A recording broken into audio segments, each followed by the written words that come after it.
اور تنگ دستی کا انسان کو ڈر دلاتا ہے، اور یہ خوف دلا کے کہ بھوکے مر جاؤ گے یا غربت کا دور دورہ آ جائے گا، افلاس کا شکار ہو جاؤ گے، تو وہ پھر بندے کا جو قلب ہے نا، قلب ایمانی، روح ایمانی، اس کو کمزور کرتا ہے، اور پھر اس کو کمزور کر کے جب ایمان اور روح کے تقاضے، روحانی تقاضے یہ کمزور ہو جاتے ہیں تو وہ ان سے پھر گناہ کرواتا ہے۔ ان میں سے ایک اور مثال ابھی میرے ذہن میں آئی، وہ چونکہ اس سے پھر آپ اور آسانی کے ساتھ مسئلہ سمجھ جائیں گے۔ جیسے یہ نکاح شریف ہے، نکاح سنت ہے اور سرکار صلی اللہ علیہ وسلم کی محبت کی دلیل ہے۔ اس پہ پھر جو کتب سیرہ ہیں نا، بالخصوص جو عالم کورس کے اندر کتابیں پڑھائی جاتی ہیں، اس کے اندر پوری بحث ہے ان کی دو ائمہ کرام کی، ایک حضرت امام اعظم ابو حنیفہ علیہ الرحمہ کی،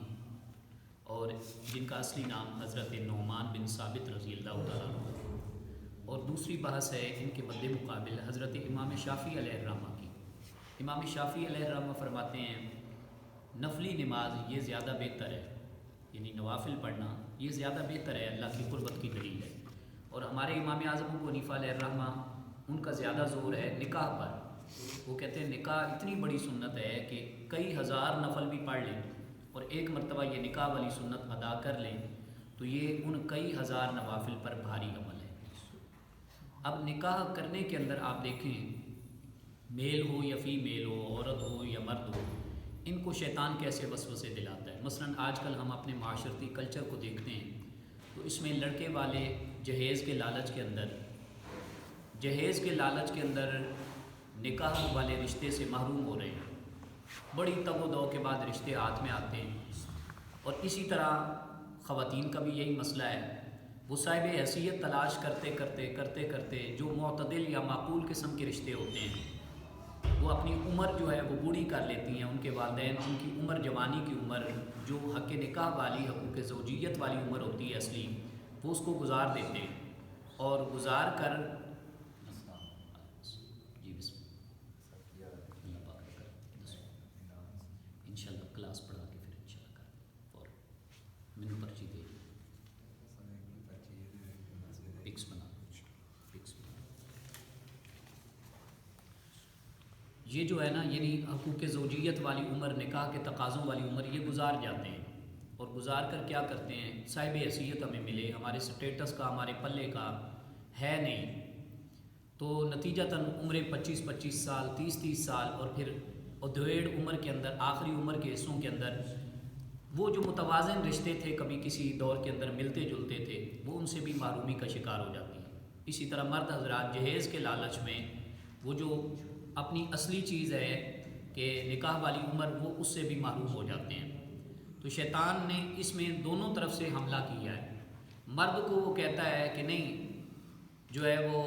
جہیز یہاں سے نہیں آتا، جہیز اگر نہ آیا تو پھر تم جو ہے وہ بھوکے مر جاؤ گے، تمہیں جہیز خود تیار کرنا پڑے گا، گھر کا ساز و سامان، یہ جو ہے نا فرنیچر وغیرہ کا ساز و سامان جو آج کل دیا جاتا ہے، یہ چیزیں ساری تمہیں خود تیار کرنی پڑے گی، اور اس کے لیے تمہیں مال لگانا پڑے گا، اور مال لگاؤ گے تو پھر کمزور ہو جاؤ گے، لہٰذا بھاری بھرکم جو ہے وہ جہیز کی شکل میں جو ہے نا یہ چیزیں وصول کرو۔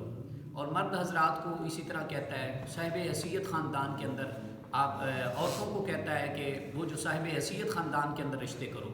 کیونکہ اگر وہاں سے رشتے کرو گے تو حق مہر کی شکل میں بھاری بھرکم رقم آئے گی، اور اگر ایسے گھرانوں کے اندر تم نے، امیر ترین گھرانوں کے اندر نہ کیا تو پھر جیسے غربت اور افلاس کا دور دورہ ہے تمہارے مائی باپ اپنے پیرنٹس کے گھر کے اندر، اسی طرح تمہاری نجی زندگی گزرے گی۔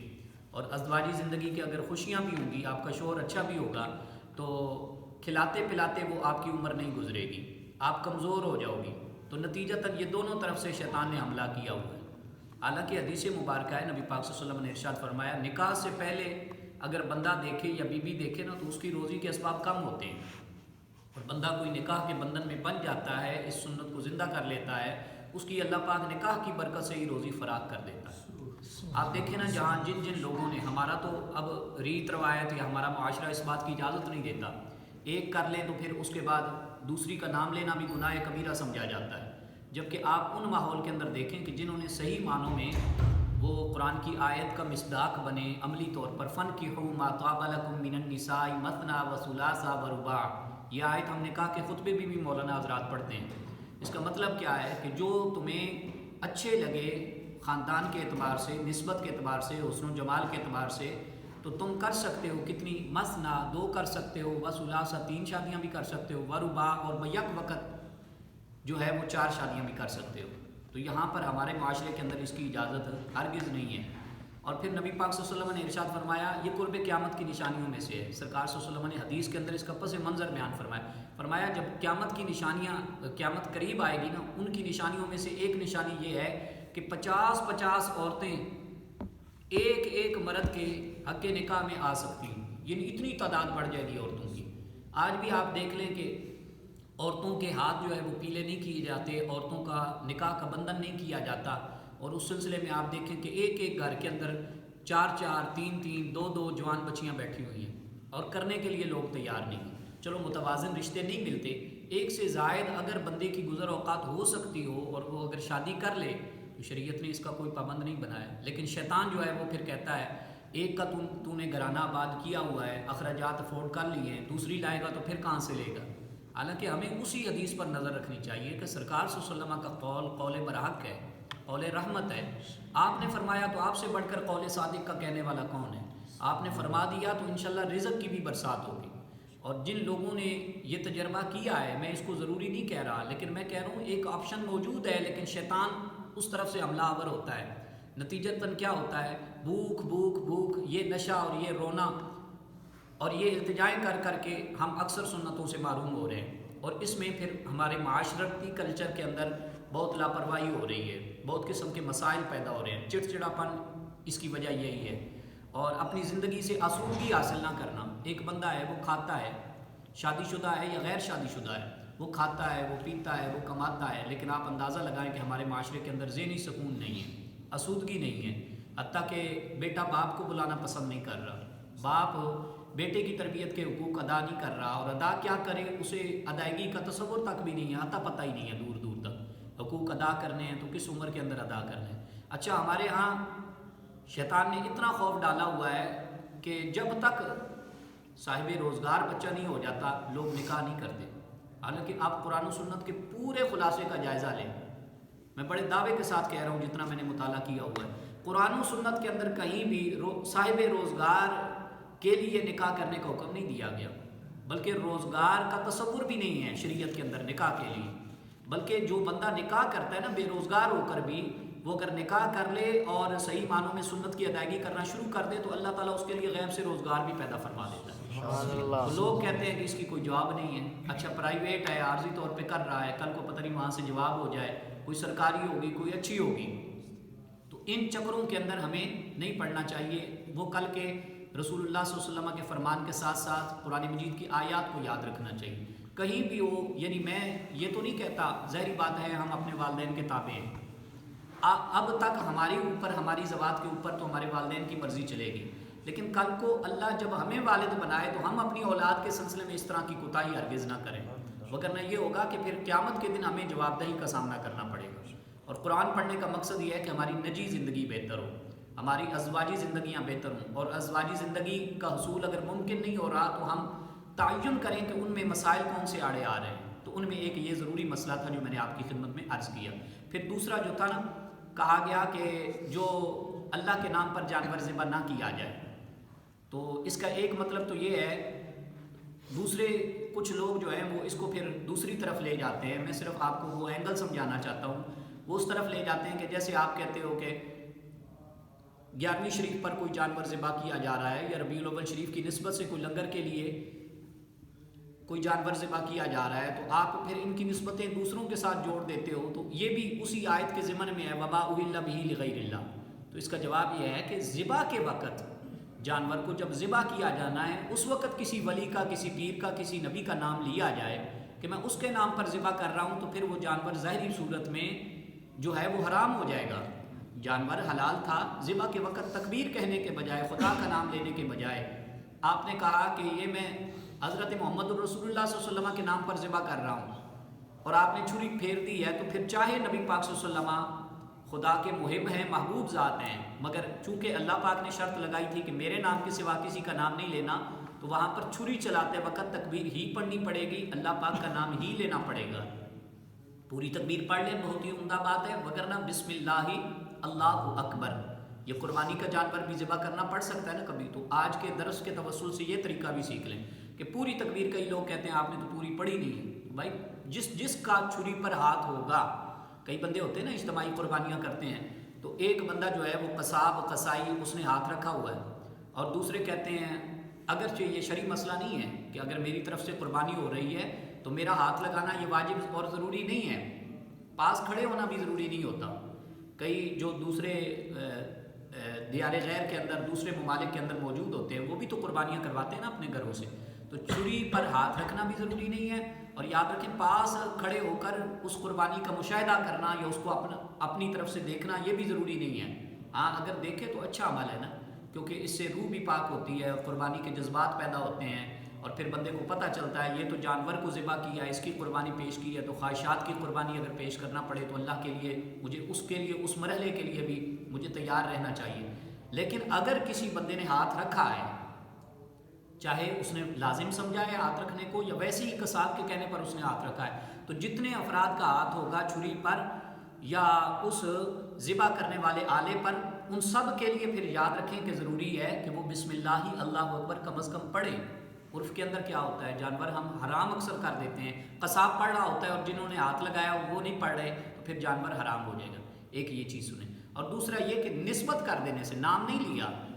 عرف کے اندر نسبت کر رہے ہیں، یہ ذہنی تصوراتی دنیا کے اندر نسبت ہے، مثلا اللہ کے نام پر جانور کو ذبح کیا ہے، اور آپ پوچھتے ہیں حضرت صاحب کس کے لیے ذبح کیا، میں کہتا ہوں جلوس آ رہا ہے میلاد کا یا محفل ہو رہی ہے سرکار امام علی مقام امام حسین علیہ السلام کی 10 محرم شریف کی یا محرم شریف یا معراج شریف کی کوئی محفل ہے، اس کے لیے لنگر تقسیم کرنا مقصود ہے،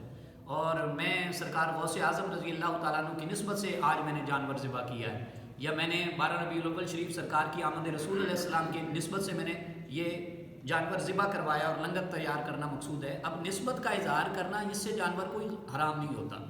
اور پھر اس کے علاوہ جانور اب تو یہ ہے نا کہ ذبح کریں اس آلے کے ذریعے سے، تو کئی لوگ جو ہوتے ہیں وہ غلیل کا وہ جو ہے وہ نشانہ لگا کے مار دیتے ہیں جانور کو، یا پھر اس طرح ہے کہ جانور کو کھلے عام چھوڑ دیا، جس طرح دیہاتی علاقوں کے اندر وہ ہوتا ہے کہ لڑائیاں کرواتے ہیں جانوروں کی، اور اس کے لڑائی کرواتے وقت یا لڑائی کے علاوہ جانور تھا وہ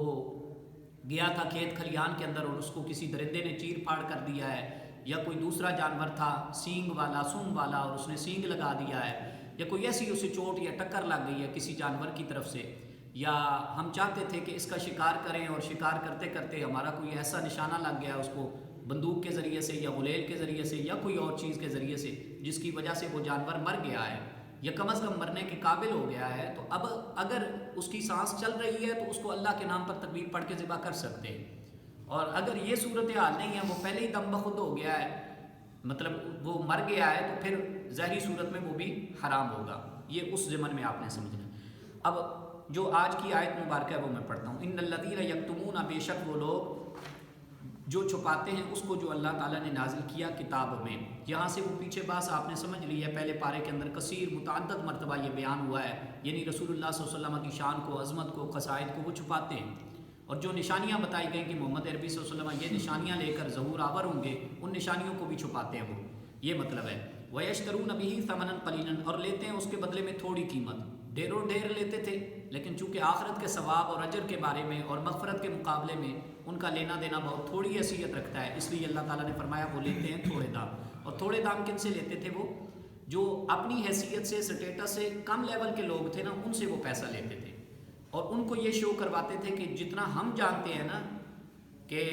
مخبر صادق ہادی امت نبی آخر الزماں کون آئے گا، تو اتنا آپ لوگ نہیں جانتے، اور نشانیاں بتانے کے بارے میں اب تو یہ ہے نا کہ عام مبلغ لوگ اگر کوئی مطلب مکا کر کے تقریریں کریں تو ظاہری بات ہے لوگ نشانہ بناتے ہیں، اور بنانا بھی چاہیے، لوگوں کا حق ہے، میں نے پچھلے دنوں بھی عرض کیا تھا تفصیلاً، لیکن یہ ہے کہ وہ کیا کرتے تھے، سرکار سے تقریر نہیں، پوری تبلیغ نہیں، صرف سرکار صلی اللہ علیہ وسلم کی نشانیاں، لوگ تھے بڑے عشق والے، وہ بھی آتے تھے ان لوگوں کے پاس، صاحبان علم کے پاس، کہتے تھے آپ دین کے مبلغ ہو، تورات کے جاننے والے ہو، ہم نے سنا ہے کہ نبی مکرم نبی آخر الزمان صلی اللہ علیہ وسلم وہ تشریف آور ہوں گے، ان کی جلوہ گری کی بڑی برکتیں ہوں گی، اللہ تبارک و تعالیٰ رحمتوں کی برسات نازل فرمائے گا، امر کرم کا صاحبان پیدا فرمائے گا، آپ ہمیں نشانیاں بتاؤ، تو وہ کہتے تھے نشانیاں بعد میں بتائیں گے، پہلے لے کے آؤ، تو وہ پیسے لیتے تھے، درہم و دینار اس وقت کی کرنسی، وہ لوٹ مار کیا کرتے تھے، جیبیں بھرتے تھے. تو یہ اس سے مراد یہ ہے. اور پھر دوسرا ان کا حسد یہ تھا، یہاں سے مراد چھپانے سے مراد یہ ہے کہ وہ کہتے تھے کہ یہ تو نچلے لیول کے لوگ ہیں نا، ہم بڑے لوگ ہیں. تو ان کی خواہش یہ تھی کہ ہم میں سے ہی کوئی نبی آخر الزماں ہوگا. لیکن جیسے ہی سرکار صلی اللہ علیہ وسلم نسل اسماعیلی سے تشریف لائے نا، تو ان کا حسد اور بڑھ گیا، اور انہوں نے سرکار صلی اللہ علیہ وسلم کی معاذ اللہ جو علامات برحق تھی نا، نشانیاں تھیں، وہ الٹ پلٹ کر دی. بتانا کچھ تھا، بتا کچھ رہے ہیں، اور اس کے بدلے میں پیسے اکٹھے کیے. تو اللہ تبارک و تعالیٰ نے ان کو پھر ان الفاظ کے ذریعے سے مذمت فرمائی کہ کتنا لے لو گے، تھوڑا ہی لے رہے ہو. اولئک ما یاکلون فی بطونہم، یہی وہ لوگ ہیں. یہاں وہی فارمولہ قاعدہ کلی عربی کا لاگو ہوگا، وما ارسلناک الا رحمۃ للعالمین. پہلے نفی کی ساری چیزوں. یہی وہ لوگ ہیں کہ نہیں برتے وہ اپنے پیٹوں میں. لفظی معنی یاکلون کا معنی کھاتے، وہ بھی ترجمہ کر لیں تو بہتر ہے. نہیں کھاتے وہ اپنے پیٹوں میں، یعنی نہیں برتے یا نہیں ڈالتے وہ اپنے پیٹوں میں، الا النار، سوائے آگ کے، مگر آگ کے. اب آگ کیوں کہا؟ آگ تو کوئی بندہ نہیں برتا، چاہے سود کھانے والا ہے، وہ اس کو کیسے مانیں گے کہ وہ آگ کھا رہا ہے؟ اصل میں وہ کام وہ کرتے تھے نا جو انہیں قیامت والے دن آگ کی طرف ہانک رہے ہیں، لے کے جا رہے ہیں. تو گویا کہ یہ کام، یہ افعال سو جو ہے نا، افعال بد، افعال قبیحہ، یہ مذموم کام، یہ وہ والے تھے جو انہی نار جہنم کی طرف لے کے جا رہے تھے. تو کام ایسے ہوں تو اللہ تعالیٰ نے پھر ان کو نار جہنم ہی سیدھا کہا کہ یہی وہ لوگ ہیں جو کہ ڈالتے ہیں اپنے پیٹوں میں سوائے آگ کے، نہیں ڈالتے اپنے پیٹوں میں سوائے آگ کے، یعنی آگ ہی ڈال رہے ہیں. ولا یکلمہم اللہ، اور نہیں کلام فرمائے گا اللہ تعالیٰ ان سے یوم القیامت، قیامت والے دن. یہاں سے اللہ کی ناراضگی مراد ہے. کوئی بندہ یہ نہیں کہہ سکتا اللہ اگر کلام نہیں کرے گا تو پھر کی ہو گیا،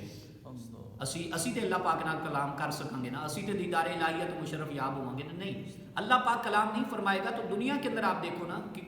کوئی بندہ آئے، اتنی بڑی سج سجاوٹ والی محفل ہو، اور اس سے کوئی بندہ سلام نہ لے اور کلام نہ کرے، تو اس بندے کی کیا اوقات رہ جاتی ہے؟ گری کی گری رہ جاتی ہے. بندے کہتے ہیں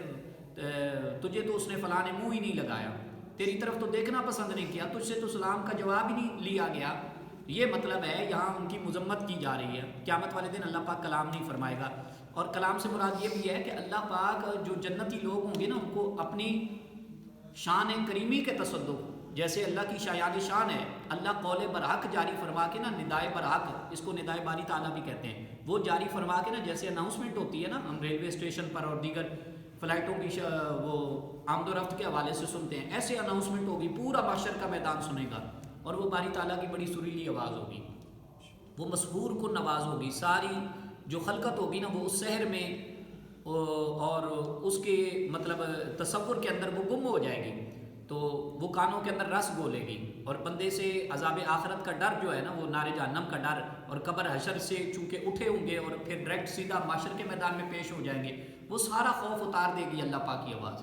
تو یہ جو لوگ ہوں گے نا، اور اس اللہ کی آواز کے ذریعے سے ندا سنائی جائے گی بشارت والی جنت میں جانے کی اور انعامات پانے کی، تو یہ لوگ وہ ندا نہیں سن سکیں گے. ولا یزکیہم، اور نہ ہی اللہ پاک ان کو پاک اور صاف فرمائے گا، یعنی گناہوں سے. وَلَهُمْ عَذَابٌ عَلِيمٌ، اور ان کے لیے ضرور دردناک عذاب ہے. یہی وہ لوگ ہیں جنہوں نے خریدا گمراہی کو بدلے ہدایت کے، یعنی حق پر چلتے تو ہدایت کا سما پیدا کرتے. والعذاب، اب عذاب کا جو تعلق ہے نا، وہ اشتراکو کے ساتھ دوبارہ لگانا ہے ترجمے کے اندر. انہوں نے خریدا گمراہی کو بدلے ہدایت کے، اور خریدا عذاب کو بدلے مغفرت کے. اللہ پاک تو کہتا تھا کہ دین اسلام کے صحیح تابع ہو جاؤ اور دین موسوی کے صحیح تابع ہو جاؤ تو مغفرت عطا فرماؤں گا. اور ان کم بختوں نے کیا کیا کہ مغفرت کا دامن چھوڑ دیا، برحق دینوں کو قبول نہیں کیا، نافرمانیاں کی، اور اللہ کی جو ہدایت والی نشانیاں تھیں ان کو چھپایا،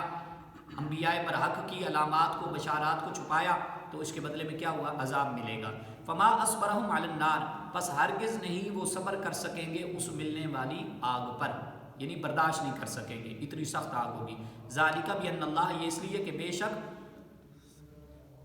اللہ تعالیٰ نے نازل کیا کتاب کو سچائی کے ساتھ، اللہ تعالیٰ نے نازل کیا کتاب کو سچائی کے ساتھ، اور بے شک یہ لوگ تھے ان کتابوں کے اندر اختلاف کرنے والے. لفی شقاق بعید، بڑی گہرے قسم کے بدبختی میں پڑے ہوئے. لام کا معنی ضرور، فی کا معنی میں، شقاق کا معنی پیچھے بھی ہم پڑھ کے آئے پارہ نمبر 1 کے لاسٹ پیج پر. وَإِنَّمَا هُمْ فِي شِقَاقٍ فَسَيَكْفِيكَهُمُ اللَّهُ وَهُوَ السَّمِيعُ الْعَلِيمُ، اس کا معنی ہوتا ہے بدبختی، بد نصیبی. بعید کا معنی دور کی، دور کا معنی کیا ہے؟ یہاں نچلی سطح کی گہرائی مراد ہے. اور یہ لوگ تھے کتاب میں اختلاف کرنے والے، ضرور پرلے قسم کے بدبخت. لیس البر ان تولوا، نہیں ہے نیکی یہ کہ تم منہ کرو اپنے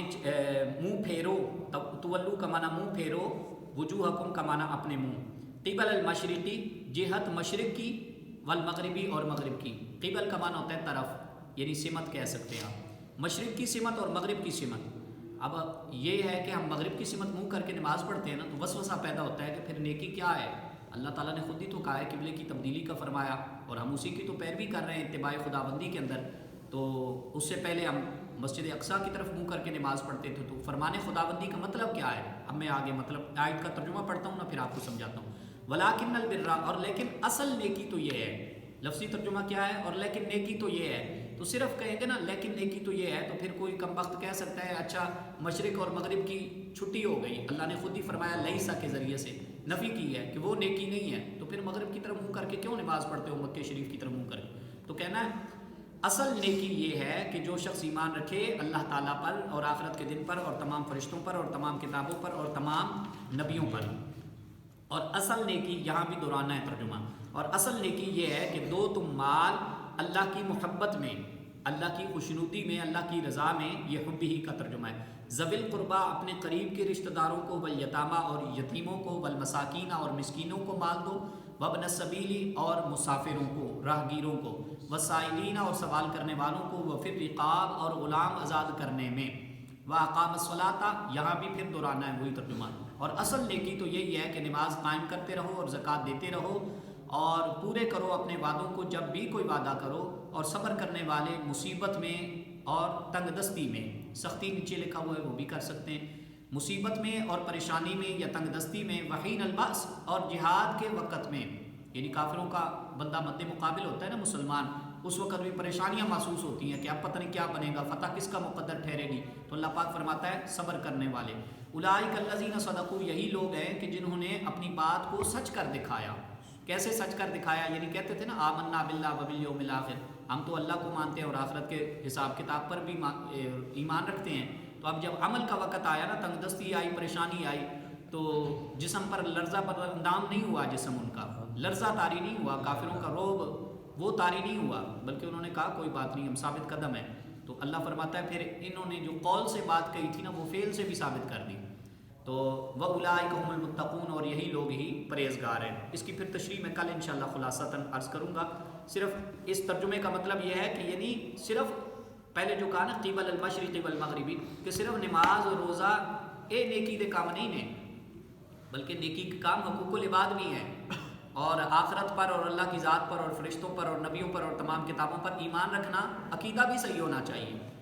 عقیدہ بھی صحیح ہونا چاہیے. ایک بندہ ہے وہ نماز پڑھتا ہے اور عقیدہ ٹھیک نہیں ہے، تو اس آیت سے ثابت ہو گیا کہ اس کے نماز روزے کا کوئی اعتبار نہیں. اور دوسرا یہ کہ عقیدہ بھی ٹھیک ہے اور حقوق اللہ بھی ٹھیک ہے، نماز روزہ قبل المشرقی والمغربی یہ بڑی نیکی سمجھتا ہے، لیکن گھر کے اندر والدین کی بے توقیری کرتا ہے، عزت و آبرو کا خیال نہیں رکھتا، اہل و عیال کو محروم رکھتا ہے رزق کے دانے پانی سے، گھر والوں پر وسعت سے خرچ نہیں کرتا، ہاتھ کھلا نہیں رکھتا، وہاں پہ تنگ دستی کرتا ہے، اور اللہ کے گھرانے میں آ کے 50-50 ہزار دے جاتا ہے اور سمجھتا ہے کہ میں چونکہ نماز کا بھی پابند ہوں، یہاں صدقہ و خیرات بھی کرتا ہوں. اور جب قریبی رشتہ داروں کو، یتیموں کو، مسکینوں کو، مسافروں کو اور سوال کرنے والوں کو، اور اس وقت کے دور کے اعتبار سے غلام آزاد کرنے والوں میں جب رقم خرچ کرنے کی باری آتی ہے تو ہاتھ کو روک لیتا ہے اور سمجھتا ہے کہ بس وہی میرا نماز روزہ ہی کام آئے گا. تو یہاں اس کی نفی کی گئی، وضاحت کے ساتھ سمجھایا گیا نہیں، دونوں طرف کے پلڑے برابر رکھنے پڑیں گے، حقوق اللہ بھی ادا کرنے پڑیں گے اور حقوق العباد بھی ادا کرنے پڑیں گے. کل انشاءاللہ پھر اس کی وضاحت کے ساتھ سٹیپ بائی سٹیپ کے قریبی رشتہ داروں کا کتنا حق بنتا ہے اور جو بندہ گھر والوں پر خرچ کرتا ہے اس کی کیا برکتیں ہیں، وہ انشاءاللہ سارا مفہوم پیش کیا جائے. آمین. اللہم صلی وسلم علی النبی الطاہر. ربنا آتنا فی الدنیا حسنہ وفی الآخرۃ حسنہ وقنا عذاب النار. باری تعالیٰ اپنے کرم کا صدقہ حاضری کو قبول فرما، کمیاں کجیاں کوتاہیاں معاف فرما، صغائر کبائر خطاؤں کی مغفرت عطا فرما، الہی نجات کاملہ عطا فرما، قرآن کی بشارتوں کا حقدار فرما، قرآن کے ارشاد فرمائے گئے عذاب کی کیفیات سے، مراحل سے خلاصی عطا فرما، الہی تنگ دستوں کو تنگ دستیوں سے حفاظت عطا فرما، سب کو مشکلات سے رہائی عطا فرما، مصائب و آلام سے چھٹکارا عطا فرما، الہی ہمیں محرومیوں سے بچا، الہی ہمیں بدقسمتی سے بچا، الہی ہمیں بے آبرو ہونے سے بچا، الہی آبرو کی عزت و ایمان کی سلامتی متقدر فرما، الہی ہمیں اپنی رحمتوں کے خزانے عطا فرما، آنے والوں کی خالی جھولیاں اپنی رحمت کے سلسلے سے مالا مال فرما، جو بے روزگار ہے تو حلال روزی کے بہترین اچھے اسباب عطا فرما، حلال روزی کمانے کھانے کھلانے والوں کو برکت عطا فرما، ایک نیتی کے جذبات عطا فرما، امت کو وحدت اتفاق و محبت عطا فرما، دین اسلام کے پہرے داروں کو سرخرو فرما، ہمارے والدین مرحوم امت کی بخشش فرما، جن مرحومین مرحومات کے لیے کوئی دعا کرنے والا نہیں ان کے حق میں بھی قرآن کے تحفے سے دعا کرتے ہیں، یا اللہ مغفرت فرما، الہی حق کا بول بالا فرما، عالم کفر کو سرنگوں فرما، حضور علیہ الصلوۃ والتسلیم کے ناموس مقدسہ کے دشمنوں کو رہے ہدایت عطا فرما، ان کے مقدر میں رہے ہدایت نہیں، یا اللہ ان کو نیست و نابود فرما، صلی اللہ تعالی علی حبیبہ محمد وعلی آلہ وصحبہ اجمعین برحمتک